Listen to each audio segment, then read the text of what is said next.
Now, ladies and gentlemen, over the last decade of playing Counter-Strike, Valve has continuously been called out for dozens of problems. Now, a couple examples is their communication with the community. Maybe not having a working anti-cheat or enough content to satisfy the high player count. But it could also be a small nitpick, such as players going AFK to receive their free drop rather than playing the game to make it a better experience for those who want to go pro. Valve's communication with us, the players, will seemingly forever be a mystery. In recent news, shadow updates that have come out stemming from the On the Other Hand update just last week, and until the present day, Valve apparently fixed VAC and banned cheaters in the process, which is what most players thought. Just until the last 48 hours, reports show that Valve is specifically targeting case farmers, or accounts dedicated to just going AFK and receiving their free drops. Since the dawn of skins, or more so when skins started to boom in 2016, the term case farmers emerged. You know, when you hop into an arms race or deathmatch, or at times mainly when a new case releases, the whole lobby is AFK. Well, they're all most likely farming cases. And what if I told you this isn't a small indie operation where there's just a kid in their mom's basement, yet a full-blown empire of farming cases and selling those for a fat profit in their business? Today's video, I want to break down and discuss these recent bans that have occurred inside Counter-Strike and how they're not specifically related to cheaters, yet the notorious AFK case farmers that have essentially created an empire. We're also going to touch on how this is going to affect future case prices, which also leads to skins alongside a bunch more. Now, today's video sponsor is SkinsMonkey. SkinsMonkey is a buying but most notably trading marketplace, that being for your CS2 items. You can trade off your old skins for something new. All you do is log in with Steam, you start a trade, and any cash remaining goes to your available balance on the site. When it comes to trading an item you don't have enough balance for on the site, SkinsMonkey has a large variety of deposit options. By using my code MANDO, you can get up to a free $5, and by depositing alongside using my code, you get an additional 35% of a deposit bonus. With SkinsMonkey's large variety of skins, they also offer daily, weekly, and monthly giveaways. If interested, the link will be in the top of the description down below. Now, firstly, for today's video is essentially a quick summary of the last few updates. Essentially, after Valve came out with the On the Other Hand update just last week, starting from then onward until now, Valve has been lurking in the shadows with shadow updates and making changes that are not included in the blog post, but specifically updating, making changes to VAC, and of course adding Overwatch. Valve also went ahead banning tens of thousands of players which were thought to be cheaters, and yes, some were cooked in the process, but as soon as new information started coming out that these quote-unquote cheaters were banned, it showed that they have been community banned and trade bans were handed out, which is weird because this only usually happens with skins, which is actually held true here. Now, for me personally, I had no idea case farming was a legit empire and a business inside of Counter-Strike. They're dropped for free every week, and sometimes you can hit the lottery of being dropped a case or capsule well over $100. Within the last year, Valve has made some big changes, most likely to go after case farmers, especially after this information has come out, where before the changes made up until this last year, in theory, you could have been dropped multiple cases a week. That only being, though, if you had played and had enough luck. But with this new method inside Counter-Strike 2, you're guaranteed 2 drops a week from your choosing from the ones you get, which in theory made case farming a lot harder. But of course, like any game-changing update, if it's trading, cheating, or a map change, community adapts and finds a workaround. Now, when it comes to case farming, if you only have one account going, it's not very much. It's definitely not going to pay your rent. But if you have hundreds of accounts on dozens of PCs going all at once and going AFK in a deathmatch, it starts to add up. Now, what pretty much made me want to make this video is a quick post from Gabe Follower. Just a couple days ago on May 5th at 10:36 a.m., he put out a tweet saying, "Just received interesting footages. Here's how CS2's bot farms in China look like. The last photo shows of how lots of accounts get VAC banned." Now, in the comments of this tweet, he started a new thread saying, "For people who want to ask how profitable it is." One of the most popular bot panels was created by a Russian developer goes by the name Yuri. The cheapest subscription of his service costs $9.99, and his users have earned over $1.5 million and $600K within the last month alone. And then he went on to say he's been threatened with legal actions against him, being banned on their Discord, closing access to everyone, and Gabe Follower said they're, well, pretty scared now because a lot of this information is public, and obviously he hasn't deleted the tweet, and since it's on the internet, well, it's gonna be here forever, and everyone's now gonna talk about it, including myself. Now, one of Gabe Follower's comments on this post is saying, "No way this is profitable?"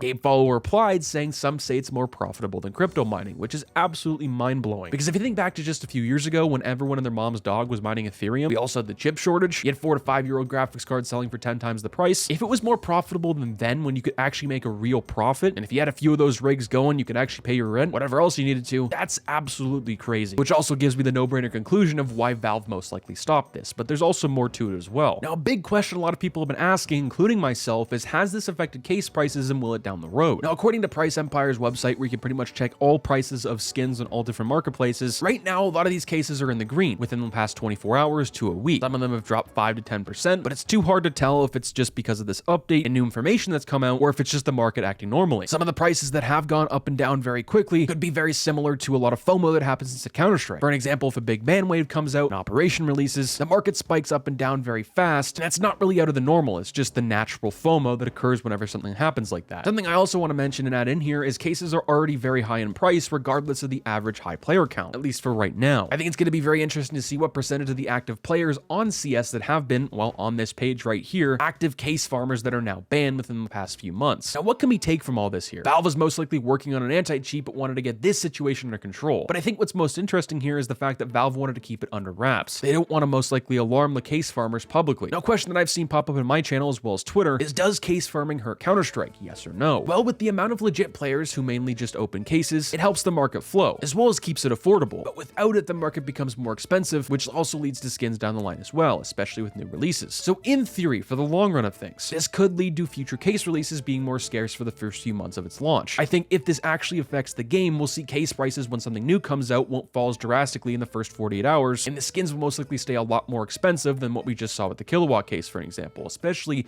if it's a case a lot of players enjoy and actually really like. Now, with all the yapping out of the way, what do you guys think? As weird as this sounds, did Valve make the right call by purging all these case farmers and keeping it under wraps? Let me know what you guys think down below. I'll catch you in the next one. Stay positive, stay sexy. I'm out, guys. Peace.